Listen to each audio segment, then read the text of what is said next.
അസ്സലാമു അലൈക്കും വറഹ്മത്തുള്ളാഹി വബറകാതുഹു. മുത്തുനബി സ്വല്ലല്ലാഹു അലൈഹി വസല്ലമ തങ്ങൾ നമ്മെ 5 കാര്യങ്ങൾ പഠിപ്പിക്കുന്നുണ്ട്. നബി തങ്ങൾ പഠിപ്പിച്ച 5 അവസ്ഥകൾ വരുന്നതിന് മുമ്പ് നമ്മൾ 5 ഘട്ടങ്ങൾ ശ്രദ്ധിക്കണം. ആദ്യമായി തങ്ങൾ പറയുന്നത് വാർദ്ധക്യം വരുന്നതിന് മുമ്പുള്ള യുവത്വം. രണ്ടാമത് പറയുന്നത് രോഗം വരുന്നതിന് മുമ്പുള്ള ആരോഗ്യം. മൂന്നാമത് നബി തങ്ങൾ പഠിപ്പിക്കുന്നു ദാരിദ്ര്യം വരുന്നതിന് മുമ്പുള്ള സമ്പത്ത്.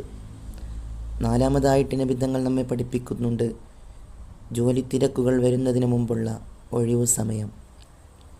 അഞ്ചാമതായിട്ട് അവസാനമായിട്ട് നബി തങ്ങൾ നമ്മെ പഠിപ്പിക്കുന്നത് മരണം വരുന്നതിന് മുമ്പുള്ള ആഖിറത്തിനു വേണ്ടി ചെലവഴിക്കുന്ന സമയം. ഈ 5 അവസ്ഥകൾ ഏതൊരാൾക്കും വരുന്നതാണ്. അപ്പോൾ ആ 5 അവസ്ഥ വരുന്നതിന് മുമ്പ് 5 ഘട്ടങ്ങൾ നബി തങ്ങൾ ശ്രദ്ധിക്കാനും പറഞ്ഞിട്ടുണ്ട്.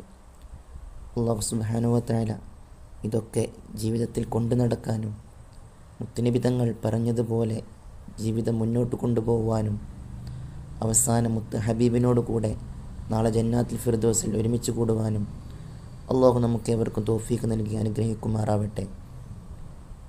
ഈ അറിവിനെ മറ്റുള്ളവരിലേക്ക് ഷെയർ ചെയ്യാനും മറക്കരുത്. അല്ലാഹു തആല നമ്മിൽ നിന്നും സ്വീകരിക്കുമാറാവട്ടെ.